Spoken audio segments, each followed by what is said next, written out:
नियमित निर्वाचन 84 सालमा आयोजना हुने थियो। भदौ 23 र 24 को घटनाका कारणले गर्दाखेरि मुलुकमा 2 वर्ष अगावै निर्वाचन हुन गइरहेको छ। यो निर्वाचन मुलुकलाई कुन दिशातर्फ अगाडि बढाउने भन्ने कुराको जनमत संग्रह जस्तो बन्न पुगेको छ। एक थरी राजनीतिक दल र शक्तिहरू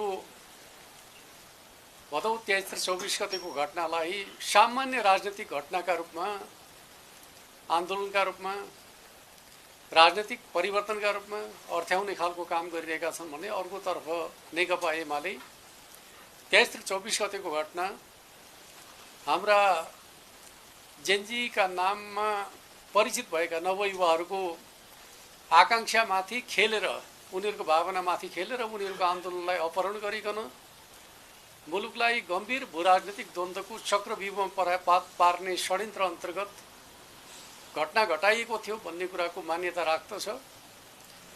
र 23 र 24 गतेको घटनाका कारणले मुलुक पछाडि फर्किएको छ, प्रतिगमनतर्फ गएको छ, संविधान घायल भएको छ, लोकतन्त्र कमजोर बनाइएको छ र नेपाललाई भूराजनीतिक द्वन्द्वको क्रीडास्थल बनाउने हिसाबले नेपालमा कठपुतली सरकार निर्माण गर्ने काम भएको छ र भविष्यमा पनि त्यसलाई निरन्तरता दिने योजनाका साथ चुनावलाई एक प्रकारले भन्ने भने चलन चल्तीको भाषामा जेलेन्स्की जन्माउने योजनाका साथ चुनावी अभियान अगाडि बढाउने प्रयत्न भइरहेको छ।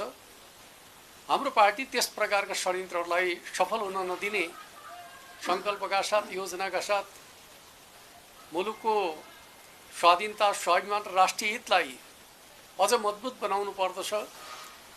हाम्रा दुईवटा ठुला छिमेकीहरू चीन र भारतका विरुद्धमा शक्ति राष्ट्रहरूको चलखेल गर्ने अखडाका रूपमा नेपाल भूमिको प्रयोग गर्न दिनु हुँदैन भन्ने मान्यताका आधारमा हामी नेपाल राष्ट्रलाई कमजोर हुनबाट जोगाउने र त्यसलाई बलियो बनाउने योजनाका साथ अगाडि बढिरहेका छौँ।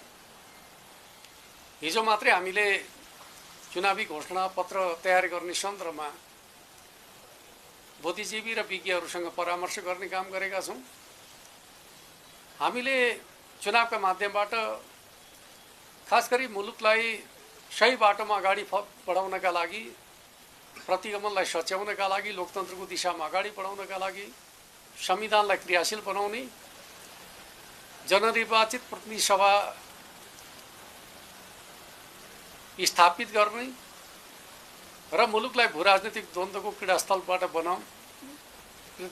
बन्नबाट बचाउने कुरालाई पहिलो महत्त्वपूर्ण विषय बनाएर अगाडि बढ्न खोजिरहेका छौँ। दोस्रो विषय, हामी नेपालको विकास र समृद्धिका सन्दर्भका बारेमा नेकपा एमालेको नेतृत्वमा रणनीतिक विकासका आधारशिला हामीले तयार गरेका छौँ। नेपालमा जति पनि ठुला रणनीतिक विकासका आयोजनाहरू सुरु भएका छन् त्यो नेकपा एमालेको नेतृत्वमा अगाडि बढेका छन्। त्यसलाई हामी आगामी दिनहरूमा पुरा गर्न चाहन्छौँ। र अर्कोतर्फ चाहिँ अब नेपालको आर्थिक समृद्धिलाई ध्यानमा राखेर गेम चेन्जर परियोजनाहरू अगाडि बढाउनु पर्दछ भन्ने नेकपा एमालेको मान्यता छ। जुन परियोजनाले जनताको जीवनमा प्रत्यक्ष प्रभाव पार्दछन्, अर्थतन्त्रको विकास गर्दछ, रोजगारी सिर्जना गर्दछ, त्यस्ता प्रकारका परियोजनामा अब नेपालले जोड दिनु पर्दछ भन्ने हाम्रो पार्टीको दृष्टिकोण रहेको छ। अर्कोतर्फ चाहिँ पूर्वाधार विकासको आधारभूत फाउन्डेसन हामीले तयार गरिसकेपछि अब आर्थिक सामाजिक विकासमा जोड दिनु पर्दछ। शिक्षा, स्वास्थ्य, रोजगारी जस्ता कुराहरूलाई अब नेपालको विकासका प्राथमिक एजेन्डाका रूपमा प्रस्तुत गर्नुपर्दछ भन्ने मान्यताका आधारमा हामी आर्थिक विकासका साथसाथै सामाजिक विकासलाई पनि एउटा महत्त्वपूर्ण एजेन्डा बनाएर जानुपर्दछ भन्ने मान्यताका पक्षमा छौँ। अर्कोतर्फ हामीले नेकपा एमालेको नेतृत्वमा जीवन चक्रमा आधारित सामाजिक सुरक्षा कार्यक्रम अगाडि बढाउँदै आइरहेका छौँ र त्यो कार्यक्रमलाई हामी लोक कल्याणकारी राज्यको एउटा मोडेलका रूपमा प्रस्तुत गर्न चाहन्छौँ। वास्तवमा सामाजिक सुरक्षा कार्यक्रमको सर्जक को हो त भन्दाखेरि नेकपा एमाले हो र त्यो नेकपा एमाले आफ्नो एजेन्डालाई एउटा लोक कल्याणकारी राज्यका रूपमा विकसित गर्न चाहन्छ। अर्कोतर्फ हामी जनताको बहुदलीय जनवादको मान्यताका आधारमा मुलुकलाई समृद्ध नेपाल, सुखी नेपालीको राष्ट्रिय आकांक्षालाई राष्ट्रिय गन्तव्यका रूपमा विकसित गर्ने सोच पार्टीको विधान महाधिवेशनका माध्यमबाट हामीले अगाडि बढाएका छौँ, राष्ट्रिय महाधिवेशनका माध्यमबाट अगाडि बढाएका छौँ। त्यो सोचलाई कार्यान्वयन गर्नका लागि पार्टीलाई निर्णायक राष्ट्रिय शक्तिका रूपमा स्थापित गर्ने सोच हाम्रो रहेको छ। आज नेपाली समाजमा जुन प्रकारका असन्तुष्टिहरू छन्, गुनासाहरू छन्, ती के हुन् त भन्दाखेरि राजनीतिक अस्थिरताका कारणले सिर्जना भएका समस्या आधारित छन्। अब हामीले मुलुकमा राजनीतिक अस्थिरताको अन्त्य गर्नुपर्दछ।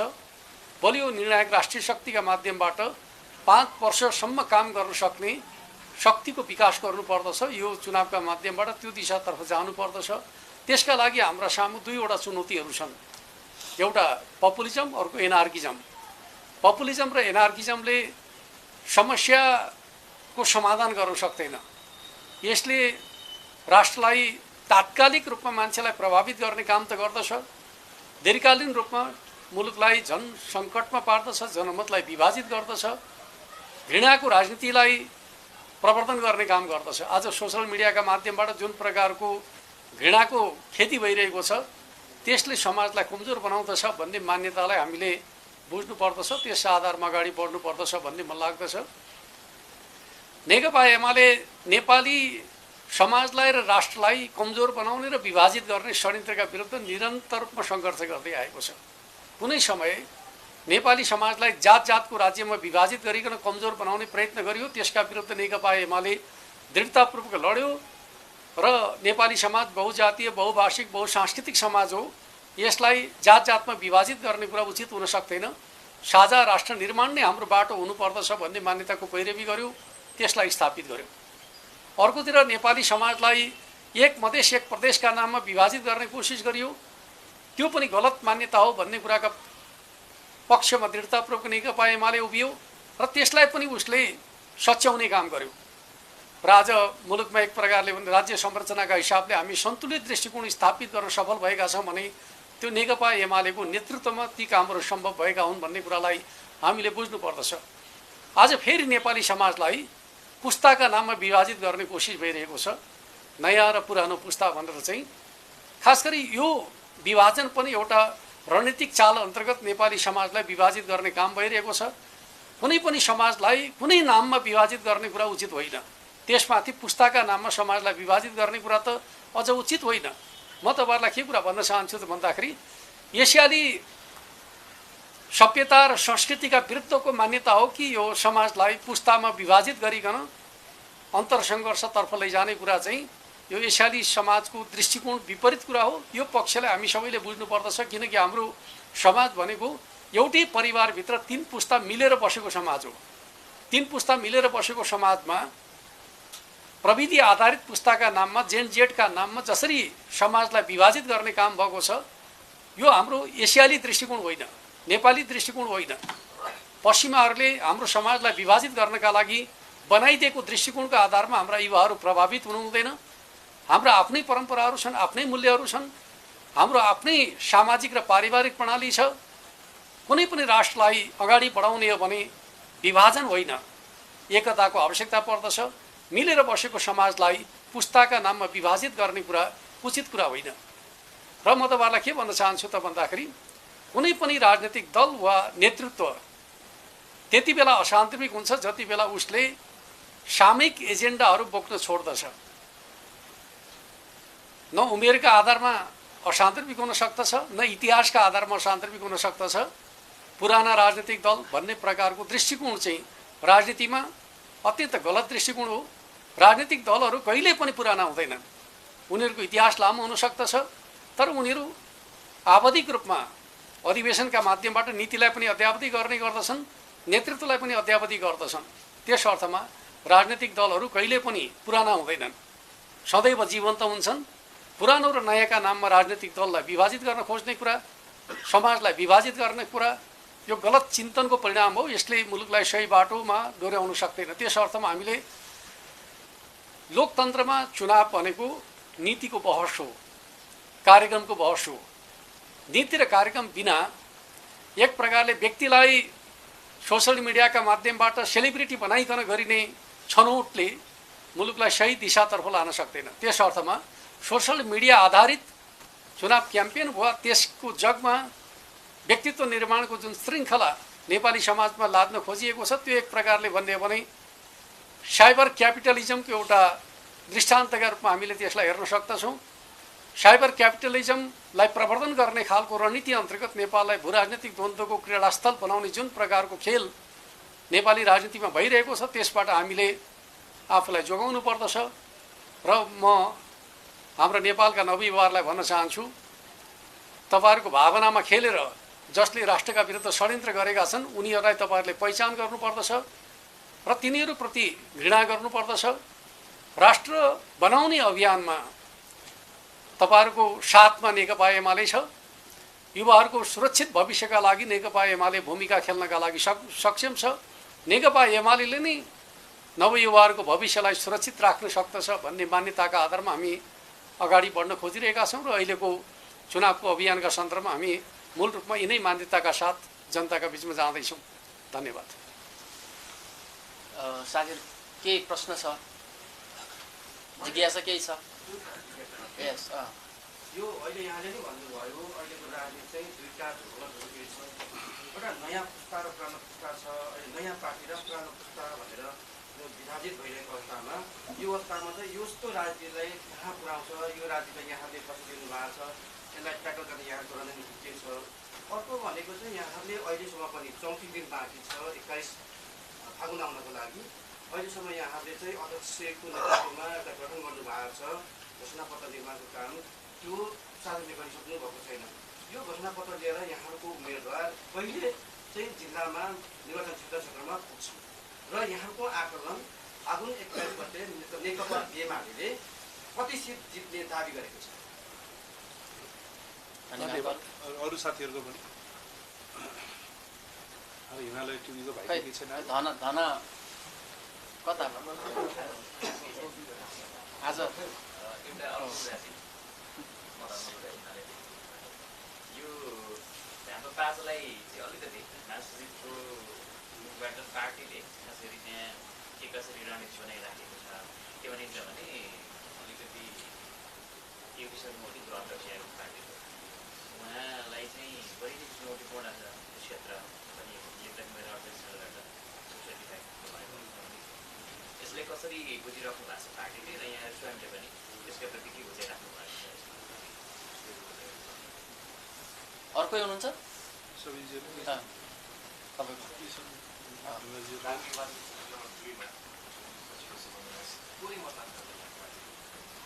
अहिलेको अवस्थामा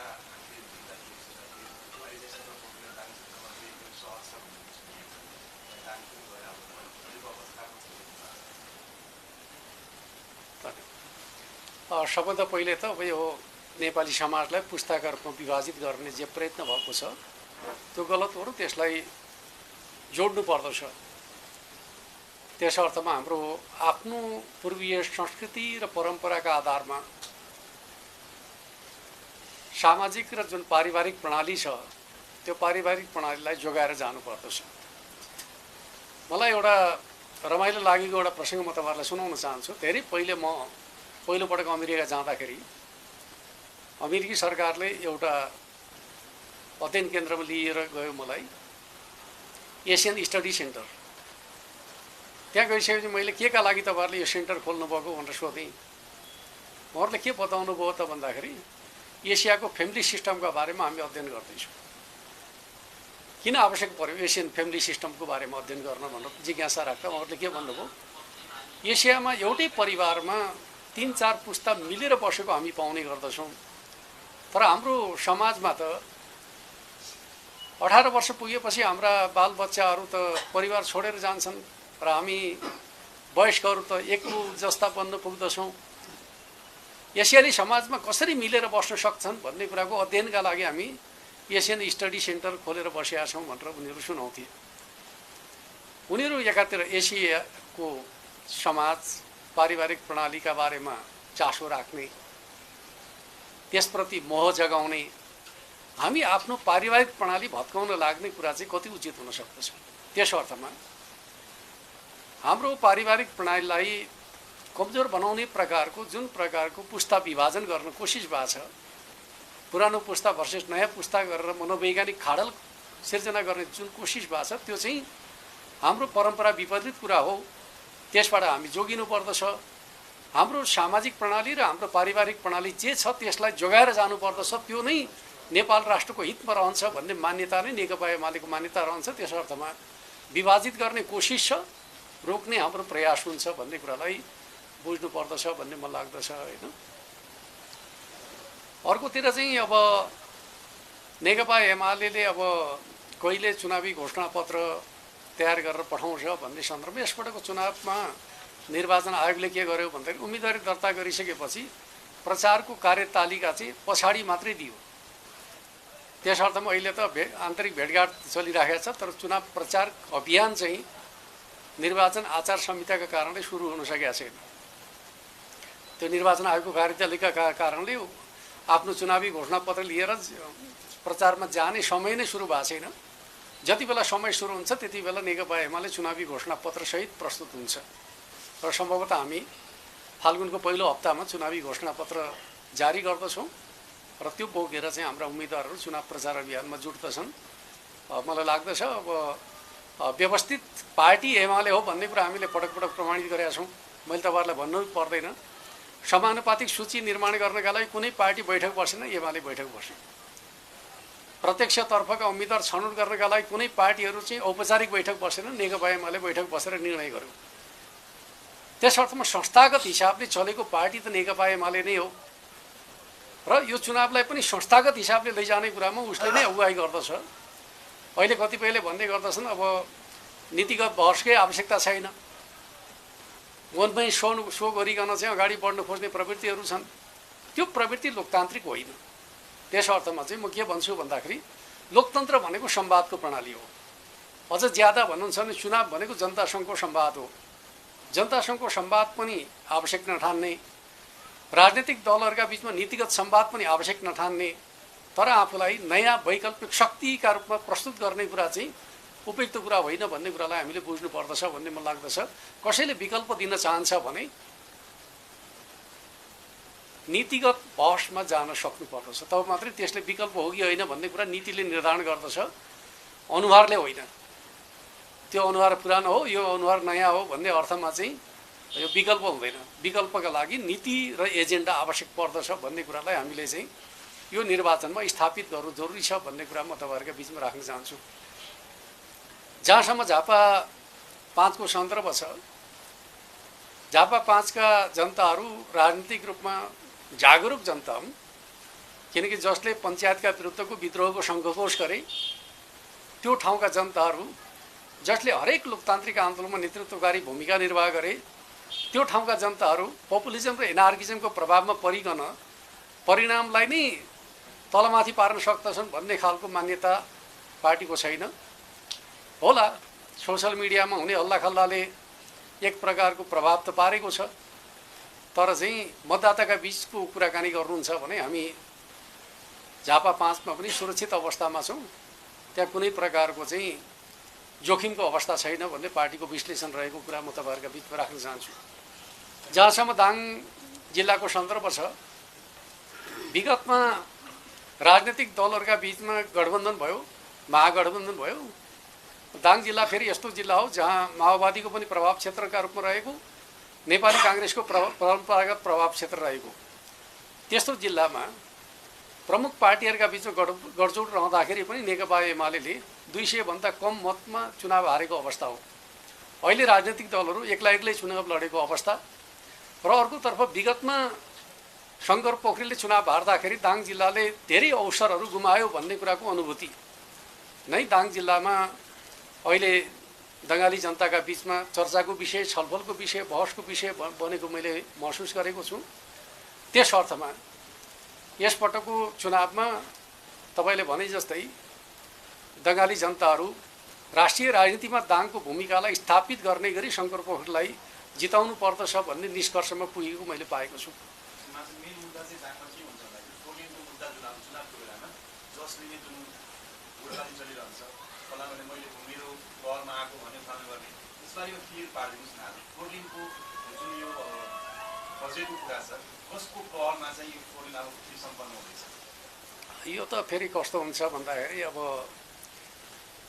फोलेन वास्तवमा भन्दै हो भने नेपाल सरकारले स्रोत जुटाउने क्रममा दाङ जिल्लाको फोलेनका सन्दर्भमा र थुप्रै आयोजनाहरूका सन्दर्भमा भूकम्पका बेला नरेन्द्र मोदी नेपाल आएका बखत 1 खर्ब बराबरको ऋण सहायता उपलब्ध गराउने घोषणा गर्नुभयो र त्यो एक्जिम बैंक मार्फत ऋण उपलब्ध गराउने नीति अन्तर्गत केही परियोजनाहरूमा एक्जिम बैंकको ऋण सहायता प्राप्त गर्ने नीति बनाइयो र त्यो नीति अन्तर्गत दाङको 4 लेन सडकका लागि चाहिँ ठेक्का लाग्यो र त्यो ऋण सहायता अन्तर्गत भारतीय ऋणका लागि भारतीय निर्माण कम्पनीहरूले नै प्रतिस्पर्धा गर्ने भन्ने खालको नीति थियो। त्यसर्थ भारतीय कम्पनीले ठेक्का लियो तर उसले काम गर्ने सिलसिलामा भारतीय सामग्री नै प्रयोग गर्नुपर्ने भन्ने खालको शर्तबन्दीका कारणले उसले सोचे अनुसारको काम गर्न सकेन र ठेक्का अलपत्र पर्दाखेरि बङ्गाली जनताहरू अत्यन्त चिन्तित रहेको अवस्था थियो र शर्त यथावत रहेको अवस्थामा भारतीय एक्जिम बैंकको ऋण सहायताबाट सडक बनाउने कुरा धेरै जटिल थियो। त्यस अर्थमा त्यो ठेक्कालाई क्यान्सल गरिकन एक्जिम बैंकको स्रोतबाट अलग गरिकन नेपाल सरकारकै स्रोतमा आयोजना सुरु गर्ने गरी अर्थ मन्त्रालय र भौतिक योजना मन्त्रालयसँग छलफल गरिकन चाहिँ निष्कर्षमा पुर्याउने खालको कामको नेतृत्व म आफैले गरेको थिएँ। ती कुराहरू पहिले नै सार्वजनिक भइसकेका छन्। अब जहाँसम्म ठेक्का प्रक्रिया त सम्बन्धित मन्त्रालयको विषय हो तर स्रोतलाई एक्जिम बैंकबाट नेपाल सरकारको आफ्नो आन्तरिक स्रोतमा निर्माण गर्ने कुराको सुनिश्चितताले नै आज दाङको सडक निर्माणको प्रक्रियाले गति लिएको छ र बङ्गालीहरू चाहिँ धेरै आशावादी पनि छन्, कामको प्रगतिबाट सन्तुष्ट पनि छन्। त्यसले चाहिँ छोटो समयमा हामी परिणाम प्राप्त गर्न सक्दछौँ भन्ने मैले पनि महसुस गरेको छु। एउटा प्रश्नको उत्तर आएन नि। हजुर। यसपालिको चुनावमा चाहिँ अलिक विशेष गरी चुनाव कति सिट ल्याउनुहुन्छ भन्ने कुरा 3 जना प्रधानमन्त्रीको दौरमा हुनुहुन्छ। यहाँले पनि अध्यक्ष केपीशर्माले अघि सार्नु भएको छ, नयाँ पार्टी पनि सारेको छ, कङ्ग्रेस पनि सारेको छ। यहाँको त जरासँगको पार्टी हो, विस्तार भएको पार्टी हो। यहाँको आकलन चाहिँ के छ? नेकपा एमालेको अवस्था पोजिसन के हो? अब यो 21 गते पछाडि आउने परिणामका सन्दर्भमा अहिले तथ्याङ्क त किन सोध्नुहुन्छ र होइन? हामी प्रतिस्पर्धामा रहेका दलहरू सबैलाई विश्लेषण गर्दाखेरि हामी पहिलो स्थानमा छौँ। त्यस अर्थमा चाहिँ हाम्रो स्थिति के रहन्छ भन्ने कुरा जनमत कति विभाजित हुन्छ भन्ने कुराले निर्धारण गर्दछ। अब एउटा किताको जनमत म तपाईँलाई के भन्न चाहन्छु भन्दाखेरि 23 र 24 गतेको घटनालाई हेर्ने दृष्टिकोणमा 2टा जनमत छन्। एउटा जनमतको एकल नेता नेकपा एमाले हो, अर्को दृष्टिकोणको चाहिँ पक्षमा रहेका दलहरू धेरै छन्। एउटा मात्रै दल भएको भए के हुन्छ भन्ने कुराको आकलन तपाईँहरूले गरे जस्तो चाहिँ नेकपा एमाले पछाडि पर्छ होला भन्ने कुराको विश्लेषण मिल्दथ्यो। एउटा दृष्टिकोणको पक्षमा नेकपा एमाले एक्लै छ, बाँकी अर्को दृष्टिकोणका पक्षमा चाहिँ दर्जनौँ दलहरू छन् र उनीहरूका बिचमा मतविभाजन हुनेवाला छ। त्यसर्थमा नेकपा एमालेको पक्षको जनमत चाहिँ विभाजित भएको जनमतको तुलनामा चाहिँ त्यो एक्लो जनमतको स्ट्रेन्थ चाहिँ स्वाभाविक रूपमा बढिरहन्छ र हामीले के अपेक्षा गरेका छौँ भने हाम्रो लोकप्रिय मत 79को निर्वाचनको तुलनामा बढ्नेछ। विगतमा हामीले 27% हाराहारीमा मत प्राप्त गरेका थियौँ। अब त्यो मत चाहिँ 30 देखि 34% हाराहारीमा पुग्न सक्दछ भन्ने आकलन गरेका छौँ र अन्य जनमत चाहिँ बाँकी रहेको जनमत कति भागमा विभक्त हुन्छ र कुन रूपमा विभक्त हुन्छ भन्ने कुराले परिणाममा प्रभाव पार्दछ। धेरैमा विभक्त भयो भने हामी बहुमत प्राप्त गर्दछौँ, खास शक्तितर्फ केन्द्रित भयो भने चाहिँ त्यो सङ्ख्या घटेर हामी लार्जेस्ट पार्टी बन्दछौँ। अन्तिममा गठबन्धन गर्ने, चुनावी तालमेल गर्ने, सहकार्य गर्ने अवस्था हुन्छ कि हुँदैन? राष्ट्रिय रूपमा हामी तालमेलको पक्षमा छैनौँ। स्थानीय तहमा कुनै खास ठाउँहरूमा स्थानीय कमिटीले आवश्यक ठानेको अवस्थामा हुन सक्दछ, तर अहिले हामी त्यो हिसाबले छलफल गरेका छैनौँ। हामीले पूर्वी रुकुमको हकमा के अरे पश्चिम रुकुमको हकमा चाहिँ जनार्दन शर्मालाई समर्थन गर्ने निर्णय गरेका छौँ र जनार्दन शर्माको तर्फबाट चाहिँ कर्णाली र राप्ती अञ्चलका निर्वाचन क्षेत्रहरूमा नेकपा एमालेका उम्मेदवारलाई समर्थन गर्ने निर्णय भएको छ। त्यो मुख्य प्रतिस्पर्धा काङ्ग्रेससँग हुन्छ कि अहिले फेरि पछिल्लो समय चाहिँ यो जनमत हेर्दाखेरि त राष्ट्रिय स्वतन्त्र पार्टीको भाले हिँडेको ठाउँमा धेरै जनसमुदाय देखिया छ। यसमा के छ, काङ्ग्रेससँग हुन्छ अथवा राष्ट्रपतिको प्रतिस्पर्धा हुने हो कि एमालेको भन्ने पनि अहिले धारणा छ। अब म तपाईँहरूलाई यति मात्रै भन्छु, अहिले सोसल मिडियामा सर्वाधिक चर्चामा रहेका लोकप्रिय बनाइएका बालिन शाह देश दौडामा हिँड्दाखेरि युवाहरूको भिड देख्दाखेरि लहरै त्यतै हो कि भन्दै मान्छेहरूले लक काटिराखेका देख्छु म। त्यसका पछाडि दुईवटा सन्दर्भलाई हामीले विश्लेषण गर्नुपर्दछ। 1.5 लाख मतदाता भएका ठाउँमा 4-5 हजार मतदाता आएर चाहिँ जम्मा हुँदाखेरि भिड देखिन्छ। अरू बाँकी मतदाता त घरमै छन् नि। त्यस अर्थमा चाहिँ 1.5 लाख मतदाता भएका ठाउँमा 4-5 हजार आउँदाखेरि देखिएको भिड नै निर्णायक हो भन्ने प्रकारको विश्लेषण गर्न थाल्यो भने त चुनावै चाहिँदैन। अर्कोतिर चाहिँ पहिलो पटक चर्चामा रहेको मान्छे आउँदाखेरि हेर्न खोजेको कुरा दोस्रो पटक जाँदाखेरि त्यही हुन्छ कि हुँदैन भन्ने कुरा चाहिँ म तपाईँलाई के भन्छु भने अब झापामा दोस्रो पटक बालिन जाँदाखेरि त्यही भिड देखिन्छ देखिँदैन अनुमान गर्नु। म टाढाको कुरा गर्दिनँ, किन झापामा त बालिन त जालान्। दोस्रो पटक जाँदाखेरि त्यो भिड त्यहाँ आउँछ कि आउँदैन त्यसैले धेरै कुरा निर्धारण गर्छ। त्यो चुनावमा काङ्ग्रेसको त धेरै प्रचारै त्यति देखिँदैन कि एमालेको कि राष्ट्रपार्टी हुन्छ। म यताको प्रतिस्पर्धा हुन्छ। काङ्ग्रेसको के हुन्छन्, साइलेन्ट मतदाता हुन्छन् होइन। काङ्ग्रेसलाई चाहिँ हामीले अब प्रचारमा छैन भन्ने बित्तिकै कमजोर ठान्नु हुँदैन। देशको पुरानो पार्टी हो। अहिलेसम्म हाम्रो चाहिँ तलका कमिटीहरूको विश्लेषण चाहिँ सहरी क्षेत्रमा पनि कस्तो भयो भन्दाखेरि काठमाडौँमा त अहिले रासोपा प्रतिस्पर्धामा छैन भन्ने विश्लेषण छ। एउटा रोचक विश्लेषण, तपाईँ हामी सबैलाई अनौठा लाग्ला होइन। जहाँबाट रासोपाको जन्म भयो त्यो ठाउँमा रासोपा चाहिँ प्रतिस्पर्धामा छ कि छैन भन्दाखेरि छैन भन्ने विश्लेषण आइरहेको छ होइन। तर फेरि रासोपाको प्रभाव ग्रामीण क्षेत्रमा बढेको देखिन्छ पहिलेको तुलनामा। तर ग्रामीण क्षेत्रमा बढेको प्रभाव भनेको चुनाव जित्ने तहसम्मको प्रभाव होइन भन्ने हाम्रो आकलन छ होइन। प्रभाव बढेको छ तर जित्ने तहसम्मको होइन भन्ने छ। र प्रतिस्पर्धामा आम रूपमा नेपाली काङ्ग्रेसै छ भन्ने छ। अहिले बजारमा चाहिँ के चर्चा चलेको छ भने जस्तै समानुपातिक भोट राष्ट्रपतिले बढाउँछ र सुरक्षामा खटिने जुन कोही समानुपातिक मतदानमा निर्वाचन अधिकृतले समानुपातिकमा भोट राख्ने भन्ने राख्ने चलन भन्ने आएको छ। त्यसले गर्दाखेरि राष्ट्रपतिले भोट त्यतापट्टि जान्छ भन्ने आकलन छ यहाँको। एउटा पक्ष त के छ भने समानुपातिक हकमा पनि सहरी क्षेत्रको मत चाहिँ हिजो राष्ट्रपालाई धेरै गएको हो होइन। अहिले सहरी क्षेत्रको मत राष्ट्रपालाई घट्नेवाला छ। ग्रामीण क्षेत्रमा समानुपातिक मत बढ्छ, त्यसमा चाहिँ शङ्का भएन। किनकि पहिलोपटक राष्ट्रपा ग्रामीण क्षेत्रमा प्रवेश गरेको छ। प्रत्येक जिल्लामा केही न केही मत त ल्याइहाल्छ। त्यो हिसाबले ग्रामीण क्षेत्रको मत चाहिँ बढ्ने, सहरी क्षेत्रको मत घट्ने आकलन छ।